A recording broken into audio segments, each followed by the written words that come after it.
dia, boa tarde, boa noite. Estamos começando mais um Bora Varejar, o seu, o meu, o nosso webcast, podcast, produção aqui da Mercado Consumo, a mais relevante plataforma de varejo de consumo do Brasil. Aqui nesse canal a gente debate tendências, insights, perspectivas. Eu gosto de falar, adoro falar isso, né, Ayana? Que nós contamos histórias do mercado. Eu sou o Gustavo Groma, editor da Mercado Consumo. Aqui ao meu lado, a Ayana Freitas, editora executiva da Mercado Consumo. Tudo bem, Ayana? Tudo bom, eu tava com saudade de vir aqui gravar Bora Varejar, Gustavo. Você andou de férias, de folga.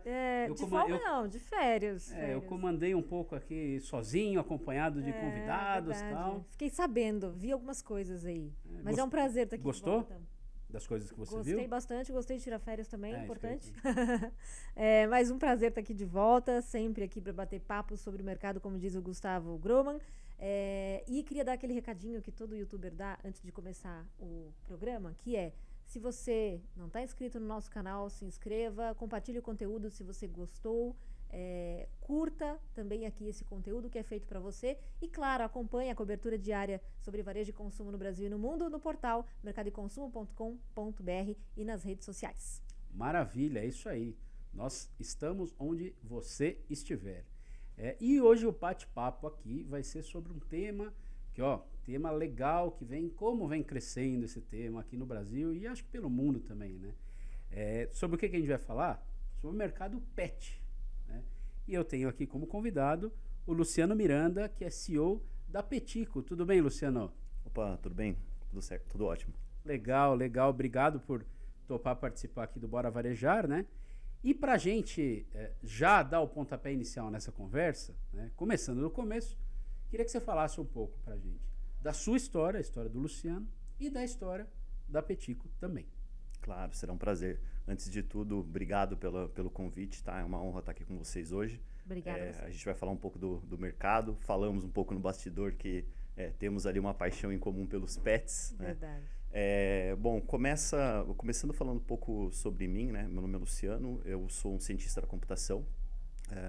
Eu me mudei para São Carlos no ano de 2009 para fazer a faculdade de ciência da computação lá pela UFSCar.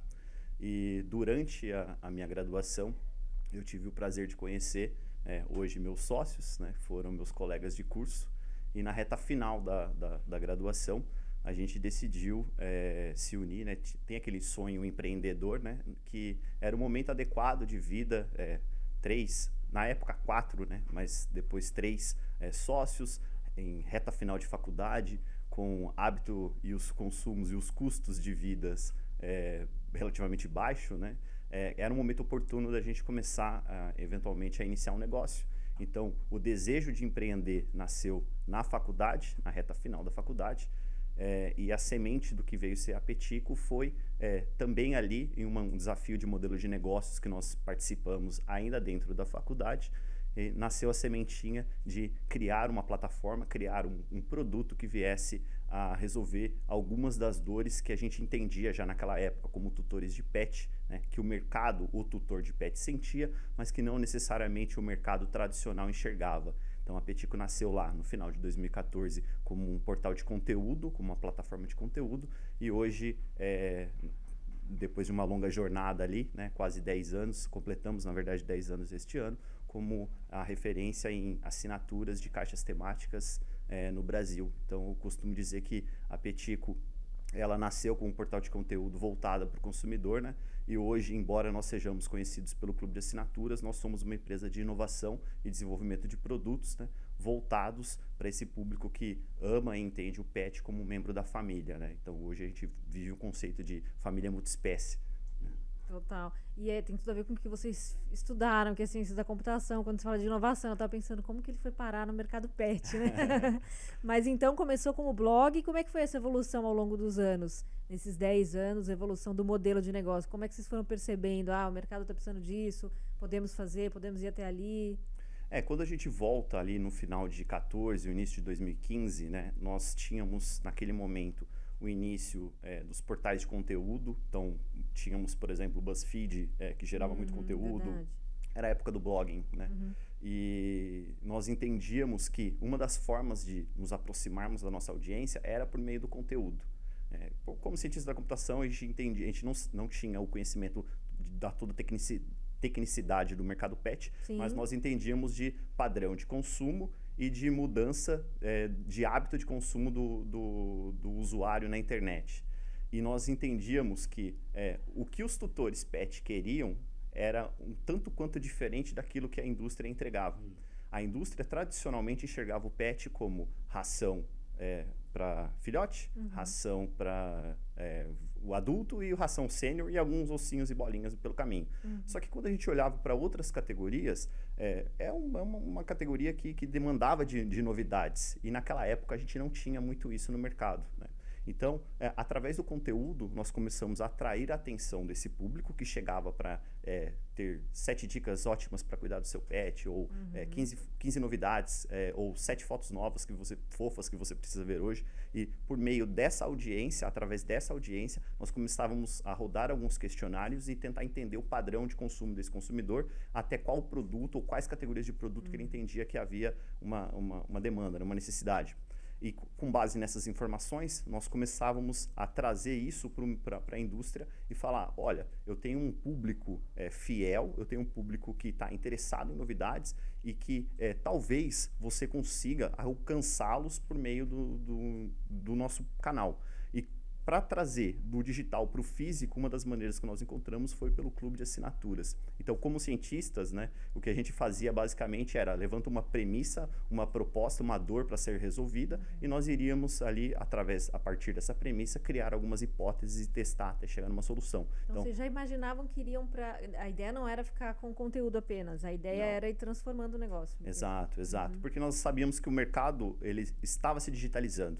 Quando a gente volta também em 14, 15, foi o início de outros players, né? A Z-Dog nasceu ali também por volta desse período, né? Os portais os e-commerces propriamente dito da categoria pet começaram a ganhar mais tração também nesse período. Foi o início da digitalização do mercado, e a gente entendia que esse padrão ele iria se refletir no setor pet como um todo. E quando a gente olhava para o mercado americano, para o mercado europeu, né, que é um benchmark de referência para o mercado nacional, isso já acontecia. Então, a indústria ainda não enxergava a necessidade por comunicar diretamente com esse público, mas a gente entendia que, eventualmente, isso iria acontecer. E a decisão do clube de assinatura? Por que isso? Bom, tem duas respostas que eu posso te dar aqui. Tá? Como negócio, foi que a gente entendia que, quando a gente olhava para esse público e para o capital que nós tínhamos disponível, que na época eram somente 3 notebooks, né? A gente abrir uma competição direta com um modelo de e-commerce que exigia muito capital, um capital intensivo, né, para que você fizesse escala, seria um tanto quanto desafiador.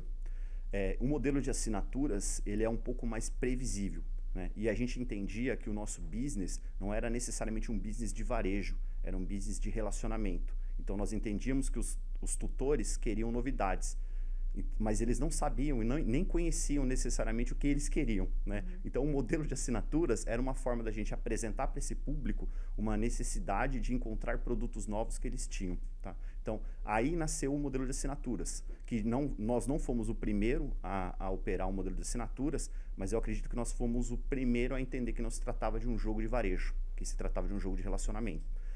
Então essa é a resposta um pouco mais ampla como negócio, mas o principal motivador foi de fato ali, cara, como que você compete com e-commerce sem capital, sem poder de estoque, sem poder de compra. Então a gente entendia que uma das principais formas de fazer isso era no modelo de assinaturas, que você exige, na verdade você consegue com muito mais previsibilidade gerir melhor os seus estoques. A gente tem aqui uma caixa, um box da Petico. Vamos mostrar o que tem aqui dentro. Só para dar um exemplo, que é um dos produtos que vocês vendem, né, por assinatura. Fora essa caixa, que serviços mais vocês têm? E o que é muito legal quando você fala de relacionamento, né? Eu fiquei pensando muito em curadoria e personalização. E aí aqui a gente tem coleções, enfim, produtos licenciados mesmo, né? Aqui das meninas superpoderosas, enfim, brinquedos, comidinhas. Tem de tudo um pouco aqui nessa caixa, né? O que é exatamente esse box e que ele representa para o negócio de vocês? Esse daqui é um bifinho sabor whey Sabor morango. Pode? Vai levar? Mas deu até vontade. Né? Conheço algumas pessoas que já experimentaram. O de carne eu não recomendo muito, mas essa caixa que nós trouxemos aqui, né, que eu trouxe aqui para vocês, é um dos exemplos de box que nós entregamos mensalmente, né? Para chegar, obviamente, nesse resultado que nós temos aqui hoje com uma curadoria um pouco mais diversa, foram alguns anos e diversas iterações de entrega com os nossos assinantes. Então, para responder essa pergunta, vou voltar um pouco no tempo também. As nossas primeiras caixas, as nossas primeiras entregas eram, de fato, novidades. Então, nós íamos até as indústrias, mapeávamos aqueles produtos que nós entendíamos que eram fora da curva do mercado para apresentar para esse público que estava disposto a receber mensalmente essas novidades. Conforme essas entregas iam acontecendo, nós sempre avaliamos e pedimos para os nossos assinantes darem notas para cada um dos produtos que eles entregavam e a experiência que eles estavam tendo como um todo. Então, desde a primeira caixa, nós sempre fomos muito pautados e direcionados por dados, por conteúdo. E conforme essas entregas iam acontecendo, nós entendíamos que talvez a percepção de necessidade que o tutor tinha era um pouco diferente da percepção que a indústria tinha. E eu até entendo a indústria porque naquele momento elas fabricavam, entregavam para um distribuidor, que entregava isso para um lojista, que chegava até o consumidor final. Então, o feedback do consumidor não necessariamente chegava até a indústria. Então, quando nós passamos a encurtar essa distância, nós começamos a levar diretamente esse feedback para as indústrias. E aí nós entendíamos aquilo que começava a funcionar melhor ou não para cada público das nossas caixas. Então, iniciaram ali as segmentações. Todos os meses nós entregávamos e entregamos ainda caixas que são temáticas de acordo com porte, idade, raça e algumas características dos nossos assinantes. Um passo adiante dessa tematização, dessa customização, foi a tematização. Então, nossa primeira caixa temática foi de festa junina. Quando nós entregamos uma curadoria de festa junina, nós percebemos que os nossos assinantes, eles ficavam muito mais envolvidos. Então, nós entendemos mais ainda que não se tratava de fato de um jogo de varejo. Né? Então, aquela narrativa que a Petico entregava para o consumidor, para o tutor de pet, era o insumo necessário para que ele tivesse uma interação com o pet dele naquele mês. Então, nós, numa festa junina, nós levávamos um pelúcia de pipoca, um petisco de milho, uns brinquedos que remetessem a uma espiga de milho, e nós percebemos que os nossos assinantes passaram a avaliar melhor os itens. Então, conforme as entregas foram evoluindo, nós entendemos que nós precisávamos tematizar as caixas. Quando começou a tematização, vem a dor da tematização, que é como que você chega para uma indústria e fala assim, olha, meu amigo, agora nesse mês eu vou fazer um mês de Halloween, então eu preciso que você me venda um produto que tenha um formato de fantasma. Não é algo trivial e tradicional. A dor da tematização foi que a gente foi restringindo cada vez mais, obviamente, o acesso a esses produtos de portfólio. E uma outra dor é que quando nós voltávamos para esse feedback para a indústria e falávamos talvez essa matéria-prima que você está utilizando não é a mais adequada para esse perfil de cão. Talvez o sabor desse petisco não é o mais adequado para essa outra categoria. Essa embalagem precisa ser um tanto quanto diferente.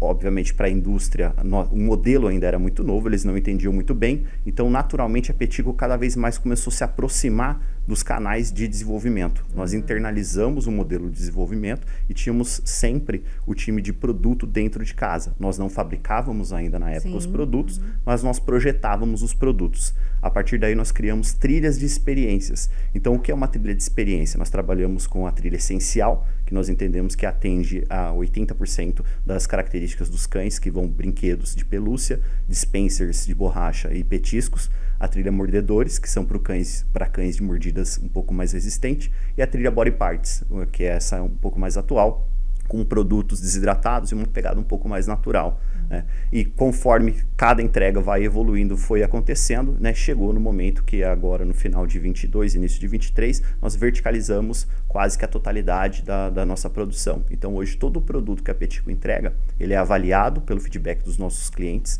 ele é filtrado pelo nosso time de produto, isso vai direto para as nossas indústrias. Então, nós fabricamos os produtos quase que em tempo real com aquela tendência que o mercado direciona o que a PepsiCo tem de fazer. Então, vocês fabricam hoje tudo que vocês entregam ou não? Nós só não fabricamos as linhas de alimentos, mas nós temos ali parceiros que são de extrema confiança, com um índice de qualidade que a gente acredita que seja o ideal para a nossa base de assinantes que fabricam os produtos com a nossa marca.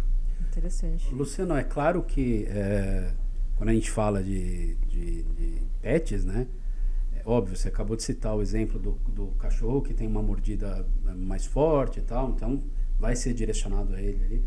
Mas acho que a gente fala muito também do direcionamento da personalização para o tutor. Correto. Então eu queria saber de você como é que é esse jogo, porque não adianta pensar só no pet, seja um cachorro, um gato, enfim, mas pensar no estilo do tutor, né? Então você falou, de repente é um tutor que é uma pessoa que na vida é mais relacionada a, como fala, coisas naturais, assim, e tal, sustentabilidade e tal. Então, apesar do cachorro dele não ter essa noção, ele tem. Então ele vai querer que o cachorro brinque com um produto sustentável, tal. Enfim, como é que é olhar para os pets, mas olhar também para os tutores? Correto. A gente tem esse desafio todos os meses, né? Porque o nosso principal cliente é o cachorro e o gato, né? Mas quem detém o cartão de crédito é o humano, né? Por enquanto, sim. Por enquanto, sim, né? Embora eu acho que já fizeram alguns testes aí no passado, mas eu ainda entendo que o principal tomador de decisão vai continuar sendo o humano. A tematização, ela ajuda muito na construção dessa narrativa. Porque quando a caixa chega na casa do nosso consumidor, o que nós queremos é que ele tenha aquele momento único de abrir e falar uau, e ele entender que, olha, eu quero que meu pet brinque, nesse caso, com a minha personagem favorita das Meninas Superpoderosas. Então, o encantamento, a estética do produto e os apelos visuais, eles são sempre pensados no nosso público. Tá? Então, a tematização ajuda muito nisso. Então, nós casamos o que é visual, o impacto visual do item, ou a pegada do item, se é uma pegada um pouco mais natural ou não, né? Dependendo do perfil desse consumidor, com aquilo que necessariamente precisa ser funcional para o pet. Né? Então, os nossos produtos, eles são pensados para o enriquecimento ambiental e o enriquecimento alimentar. Porque isso também vem um pouco dos feedbacks que nós escolhemos dos nossos assinantes. Nós entendemos que o formato que é mais adequado para cada tipo de cachorro ou gato, né? Os estímulos sensoriais que ele precisa, o olfativo. Então, tudo isso é testado. Então, tudo que nós construímos e entregamos, de certa forma, ele foi validado com base em dezenas de milhares de iterações anteriores. Só que, para o tutor, ok, eu posso ter o brinquedo incrível para o pet dele, mas ele tem que ter um impacto visual de receber e reconhecer aquilo. Falou, eu quero ter esse produto, eu gostaria que o meu pet estivesse interagindo com ele. A gente tenta equilibrar aquilo que é o impacto para o tutor com aquilo que é funcionalidade para o pet. Então, a gente tenta manter essa balança o mais equilibrada possível e, obviamente, tendendo e respeitando muito mais aquilo que é funcional e que leva um pouco mais saúde e qualidade de vida para o pet. Até o Gustavo, que não tem cachorro, diria que ficou com vontade de levar essa caixinha pra casa. Fiquei. Porque realmente tem esse impacto visual dos produtos. E aqui tem um produto aqui que é de... Esse é inclusive... pra colocar comida, não é pra dispensar comida. Quer dizer, ele pro pet ele é educativo, inclusive, né? Exato. Enfim, não é só visualmente atrativo, ele tem essas funcionalidades que você comentou, né? Muito bacana. E vocês fazem licenciamentos, né? Como esse aqui, com a Nickelodeon, né? As Meninas Superpoderosas. Vocês já fizeram outros também, não é isso? Sim, sim. Desculpa só te complementando, esse produto, inclusive, se você tocar nele e sentir o aroma, ele tem um arominha de morango que que agora eu quero ver. Claro, que é gostoso, assim. Então, ele tem... Me remete à infância. Chiclete total. Então, ele tem... A gente brinca com aspectos olfativos, né? Também para o tutor e também para o pet. Né? O que nós fizemos nessa edição, que é um produto licenciado da Cartoon junto com o pessoal da Warner Bros., é entregar para o nosso público. E quem é o nosso público principal? Nosso maior público é o público feminino. Então, nós voltamos para aqueles personagens que foram icônicos na infância, na juventude delas, né? Que são as meninas superpoderosas, ou o público masculino também, que lembra do Macaco Louco e lembra do Ele, que lembra de ter assistido as meninas superpoderosas. Então, a gente tenta fazer esses ganchos, entregando uma caixa lúdica que comunique com o nosso público e também entregue funcionalidade para o pet. Esse é um dispenser de ração. Então, os nossos brinquedos, eles também têm grau de dificuldade. Neste caso, o nosso objetivo é que o tutor coloque ração nesse produto e conforme o cachorro vai interagindo com ele, ele vai dispensando a ração para que ele se alimente um pouco mais devagar. Então, dependendo da categoria do produto, a gente ataca funcionalidades distintas, né? Essa é a nossa segunda edição, que é licenciada. Nós fizemos há 2 meses atrás o lançamento também com o pessoal da DC. Então lançamos o Batman e alguns outros personagens super-heróis. Agora nós estamos com o Cartoon Network e ao longo de 2025 nós teremos muitas novidades ali licenciadas. Muito legal. Pelo jeito chegou para ficar essa coisa de licenciamento, né? É uma tendência que eu acredito que já aconteça em outros mercados, né? E o mercado pet, ele reflete muito do comportamento do mercado humano infantil, né? Então é muito natural que a gente vá numa loja de departamento infantil e encontre produtos licenciados de algumas marcas de renome. Muito. Então a gente tem reflete esse mesmo comportamento na categoria pet. Muito. Tá na hora do intervalo? Você já viu que eu dei um respiro aqui, né? Eu percebi, mas eu queria... bom, vou só deixar o gancho aqui que eu queria falar sobre dados, até porque você fez ciências da computação com seus sócios e tudo mais, e falou dessa coisa que vocês não são varejo, são muito mais relacionamento. E tudo que você está trazendo aqui, né, até a informação sobre o produto, a adequação desse produto a um tipo de cliente, tudo isso significa que vocês precisam ter muitos dados para ser assertivos, né, serem assertivos. Mas a gente fala depois do intervalo. Eu prometo que eu volto com você, tá bom? Bom. A gente vai falar sobre dados, vai continuar falando sobre pet, personalização, experiência do consumidor, seja ele humano, canino, enfim, daqui a pouquinho, depois do intervalo. Você que está acompanhando o Bora Varejar, não deixe também de visitar o portal da Mercado e Consumo, mercadoeconsumo.com.br, a mais relevante plataforma de varejo e consumo do Brasil. Acompanhe também todas as nossas redes sociais. A Mercado e Consumo está onde você estiver. Voltando para mais essa edição do Bora Varejar, falando hoje sobre o mundo, o mercado pet. E eu interrompi a Iana aqui, ela queria fazer uma pergunta para o Luciano sobre dados, né, Iana? Vai lá. Eu estava ansiosa, porque a gente estava aqui no papo e o Luciano trouxe tanta coisa, né, da história da Petico, de como ela foi criada, de como foi se desenvolvendo, até o ponto de fabricar o produto que manda para casa dos consumidores hoje. E você falou muito dessa questão, não é varejo, né? O nosso negócio não é varejo, é relacionamento. Para construir esse relacionamento todo, para conseguir customizar essas caixas, para saber, até na hora de conversar com a indústria, né? Isso aqui tem mais demanda, isso aqui não tem e tal. Vocês precisam de muitas informações, né? Muitos dados. Você diria que isso é a base, talvez até o diferencial da Petico hoje? Eu acredito que seja um dos principais pilares nossos, sim. Vai muito do encontro do background dos sócios, né, dos founders, que nós o fato de ter um pezinho em tecnologia faz com que a gente seja muito orientado a dados, né? Mas eu entendo também que como o modelo surgiu e como a Petico nasceu num contexto onde nós tínhamos a nossa chance de erro era pequena. Nós não nascemos a operação capitalizada. Sim. Então, nós tínhamos de ser muito assertivo conforme as entregas aconteciam. Isso naturalmente forçou com que a Petico fosse muito orientada aos clientes, né? Hoje, quando a gente olha para trás na nossa história, a gente fala assim, poxa, vocês foram muito pautados em avaliação dos consumidores, vocês sempre colocaram o cliente no centro, vocês sempre tomaram decisões pautadas em resultados, conforme o feedback dos consumidores. Parece um playbook de muitas das empresas e daqueles livros de negócio e livros de administração que são super consolidados aí, conhecidos no mercado. Sim. Mas isso para a gente foi muito natural, né? Então, nasceu naturalmente, a Petico nasceu assim. Então, eu entendo que isso seja um dos nossos principais pilares de cultura e principais pilares de tecnologia, de companhia, sim, ser muito centrado a dados. Total. E esses dados, né, diretamente do consumidor, né? Então, acho que isso é um diferencial gigantesco, né, que faz com que a gente consiga, de certa forma, responder ao mercado quase como um termômetro. Exato, porque muita empresa hoje está ou está indo para essa jornada, ou está já, mas começou depois, né? Vocês já começaram com esse foco, né? Enfim, de dado, de informação. Mal ou bem, as empresas tiveram que aprender a fazer isso nos últimos anos aí, por todas as transformações que aconteceram no mercado, né? Sim, sim. Você falou no primeiro bloco, muito, um pouco do que a Ana falou agora tem a ver com o que você falou no primeiro bloco, falando sobre, no varejo é mais relacionamento e tal, né? Falando assim de relacionamento, aí você falou de personalização, né? Temático e tal. Eu queria saber de você, se você enxerga também, no varejo geral, em outras áreas, não só a de pets, né? Que realmente esse relacionamento com o consumidor, uma personalização, né? A experiência do consumidor que a gente tanto fala, né, Ana? Uhum.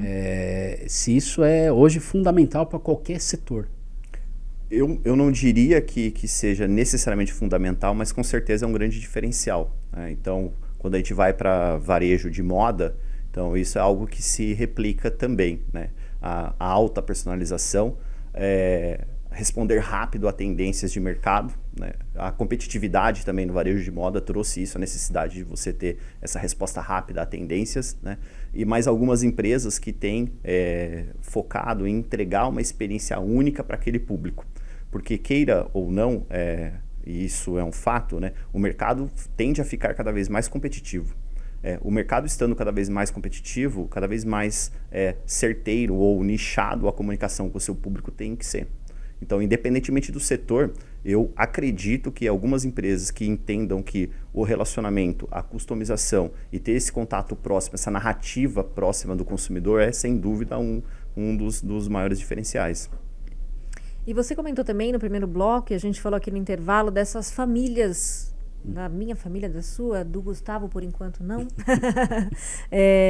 Como é que você falou? Multiespécie, não é isso? Isso, quer dizer, sempre existiram, né? Mas hoje eu acho que como a gente percebe, né? O animal faz parte mesmo mais da família. Antes ele era o pet mesmo, né? Meio que apartado, assim. Como que você viu essa transformação ao longo desses 10 anos de Petico? Porque isso mudou, né? A relação das pessoas com os animais, o acesso que a gente tem hoje, pode levar um animal em qualquer lugar, hoje em restaurante, em shopping center, né? Tudo foi se abrindo, mesmo o varejo no geral começou a oferecer mais produtos. Você vai numa loja, tô pensando aqui em magazine de roupa, por exemplo. Tem lá uma areazinha de produto para pet também, né? Todo mundo tá indo mal ou bem para esse caminho. Como é que você vê essa transformação e como é que se comportam essas famílias? Esse tema ele é muito interessante, né? Porque conforme essa mudança aconteceu, a gente não percebe. Mas quando a gente volta alguns anos atrás, na minha infância não mais, mas eu entendo que talvez na infância dos meus pais, os cães ficavam para fora de casa e eles eram os cães de guarda. Verdade. Presos com corrente. Então, em algumas regiões, eles ainda são vistos dessa forma. Já na minha infância, nós começamos a perceber que os cães estavam cada vez mais dentro de casa. Uhum. Agora, nos últimos anos, se a gente trazer um horizonte aí dos últimos 10, 15 anos, os cães eles estão exatamente dentro da casa e sendo vistos como membro da família. E no quarto. Né? A geração que está nascendo agora, eu tenho sobrinhos. Meu sobrinho de 7 anos já nasceu com o cachorro dentro de casa. Uhum. Então, para ele, soa estranho falar, como assim, no passado deixavam os cães para fora? Verdade. Então, essa humanização do pet, né, trazer o pet para dentro de casa e tratar ele como um membro da família, que é o conceito de família multiespécie, e muitos casais não têm filhos humanos, mas têm filhos pet ou filhos pet humano, já foi uma tendência. Eu acho que hoje é um fato consolidado, é uma realidade. E é o público que nós conversamos diretamente, né? E eu entendo que a indústria como um todo, o setor pet como um todo tem percebido. Até inclusive o setor de varejo de moda, né? Sim, o pessoal vai em um grande departamento ali, tem a prateleira do pet. Eu fico pensando também, varejo de produto de casa, de decoração, sempre tem também uma área para pet, né? Potinho, coleirinha, enfim, sempre tem coleções ali, né? Realmente faz parte do dia a dia ali, né, do varejo. Salvo engano, eu preciso confirmar ali essa informação, mas salvo engano, 70% dos lares brasileiros têm tem um pet. Então é um número assustador, então que corrobora com esse fato de que a família multiespécie existe, né? Então o mercado está se adequando a esse fato. Total. E você falou dessa coisa que às vezes a gente pensa, nossa, que estranho, como que isso poderia ser assim no passado, né? Eu fiquei pensando agora justamente sobre os shopping centers, que tem agora, e isso é até recente, bem recente, as praças de alimentação, e aí o restaurante tem uma área mais para dentro da praça, que você não pode entrar com pet, mas tem uma área apartada para você ficar com seu pet. Seu pet é bem-vindo até na praça de alimentação. Que isso até 3, 4 anos atrás não era... Soaria estranho. Soaria estranho, exatamente. Agora você olha, ok, já faz parte do shopping, né? O shopping já pensa nisso, inclusive quando vai planejar os seus espaços de alimentação, né? Para acolher o público que como assim, eu não vou deixar meu filho para fora. Exato, exato. E inclusive as preocupações com os pets mudam também de acordo com essa mudança de hábito, né? Assim como é com o filho humano. Então, cada vez mais as pautas e as preocupações com saúde, bem-estar animal, qualidade de vida, longevidade de vida. Então, você vê o braço gigantesco aí de planos de saúde surgindo dentro da categoria, a preocupação com a qualidade dos ingredientes que nós consumimos, a preocupação com a qualidade da ração, a preocupação com a origem e se aquele alimento ele é menos industrializado, não é o termo correto, mas eu entendo que com maior qualidade nutricional. Né? Então, isso que era um fato já na categoria humana, também tem se replicado na categoria pet. E essa mudança, eu ouvindo o Luciano falar, logo no comecinho, que ele falou sobre que antes, como os cachorros, por exemplo, né, eram utilizados como guardas, né, guarda-casa e tal. E eu me lembro perfeitamente, quando eu era pequeno no interior, o pessoal falava muito que não dava comida para o cachorro à noite, para ele ficar tipo com fome e ficar alerta, estar alerta, que daí só dava comida de manhã, que justamente era o pet ali era utilizado, nem cabe, parece, a palavra pet para uma ocasião dessa, né? Não era companhia, era realmente a guarda. E como as coisas mudaram, né? E só para complementar, minha parte, como é que é? A família multiespécie, tem muitos pets em casa, de pelúcia, mas são muitos pets. Luciana, para a gente ir encerrando o nosso bate-papo aqui, a gente está gravando aqui, pessoal, no final de 2024, mas vocês já estão em 2025 assistindo esse episódio. Eu queria perguntar para o Luciano o que a Petico espera para 2025, né? E se a gente falou de 10 anos aí e tal, né? O que você espera para a empresa para daqui 10 anos? Bom, eu entendo que nós passamos recentemente por um ciclo de verticalização muito forte, né? Então, até então, embora nós estivéssemos muito presentes no desenvolvimento do produto, nossos times ali de desenvolvimento de produto não atuava necessariamente dentro das indústrias. A partir do momento que nós verticalizamos e adquirimos 2 operações, então hoje toda a planta de plásticos e borrachas são fabricados em uma das nossas indústrias e toda a planta de pelúcias e outros acessórios têxteis também é realizado em outra indústria nossa, a dificuldade aumenta, né? Embora a gente consiga ter a facilidade de trazer a inovação para dentro de casa, numa jornada um tanto quanto mais curta, né?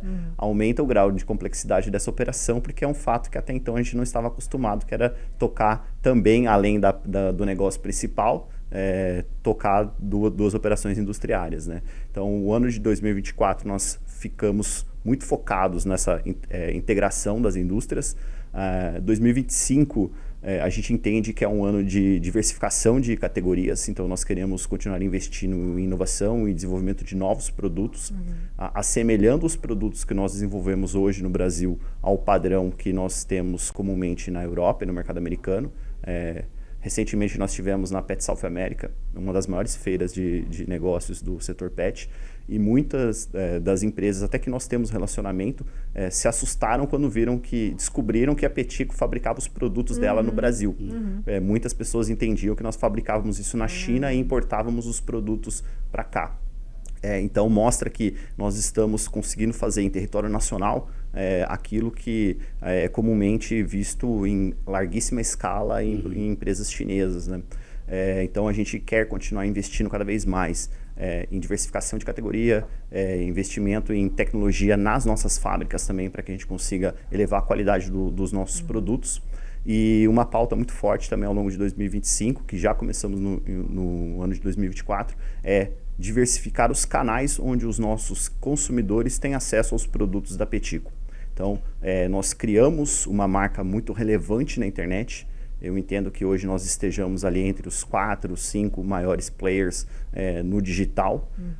E cresce muito a demanda dos consumidores que viram os nossos produtos, ou um influenciador, ou alguém recebendo uma das nossas caixas no Instagram, no TikTok, mas nunca tiveram oportunidade de ter a experiência como vocês tiveram aqui a primeira vez, de tocar e sentir o aroma de um produto nosso, de querer ter acesso a esses itens. Físico, né? Então, nós estamos caminhando para o varejo físico, começamos isso neste ano, agora nos 2 últimos trimestres, e a gente vai acelerar isso ao longo de 2025, deixando o nosso produto disponível para aquele consumidor que já é fã da marca, mas não necessariamente é o momento ou faz sentido para ele naquele momento se tornar um dos nossos assinantes. Eu entendo então que 2025 é um ano de consolidação de canais, e de investimento muito forte em diversificação de categorias. Muito bom. E diziam que o físico ia morrer, hein, Ana? Pois é, né? Tá aí mais um exemplo de um digital que foi pro físico, né? E daqui 10 anos, Luciano, o que você vislumbra, assim? Olha, a gente tem um roadmap, esse que nós estamos entregando agora, ele foi desenhado há 10 anos atrás. Legal. Então, quando nós iniciamos a Petico, nós entendíamos que nós iríamos construir um guarda-chuva no entorno de um ecossistema voltado para esse universo de assinantes. Né? Então, nós tínhamos lá o desenho do que seria o portal de conteúdo do blog, nós tínhamos o desenho do que seria o Shop Petico, que hoje é o nosso braço de e-commerce para o nosso assinante. Nós só não sabíamos que nós iríamos verticalizar a produção, mas foi um efeito necessário para que a gente conseguisse entregar essa proposta de valor. Então, eu entendo que a nossa próxima jornada de crescimento é, de fato, cada vez mais essa consolidação de canais. Embora a gente seja muito conhecido pela empresa, pelo clube de assinaturas, que é o nosso principal canal e tem que continuar sendo o nosso principal motor, reforçar muito mais que nós somos uma empresa de inovação e desenvolvimento de produto. Então, nós queremos e continuaremos trabalhando para ser referência em pautas como enriquecimento ambiental, enriquecimento alimentar, em categorias de produtos que elevam o padrão de qualidade de vida do pet, né, que até então eram restritos apenas ao mercado americano. Então, a gente está refletindo, antecipando para o mercado nacional aquilo que outras marcas já executam no mercado americano. Então, a gente quer, aí nesses próximos 10 anos, continuar e até se consolidar como referência, né, estando em outros canais que não seja o principal como assinatura. Checkout? Bora. Momento checkout para finalizar o nosso episódio do Bora Varejar hoje. A gente já deu uma palhinha para o Luciano do que é. Luciano, olhar para a câmera da verdade ali e dar o seu recado final, que pode ser sobre o que a gente conversou, sobre algo que a gente não falou, sobre o que você quiser, Luciano. Tá, vamos lá. Embora eu tenha me preparado, é sempre um desafio. Bom, pessoal, queria agradecer mais uma vez pelo papo que a gente teve, a oportunidade de contar um pouco para vocês dessa história que a Petico vem construindo ao longo desses últimos anos.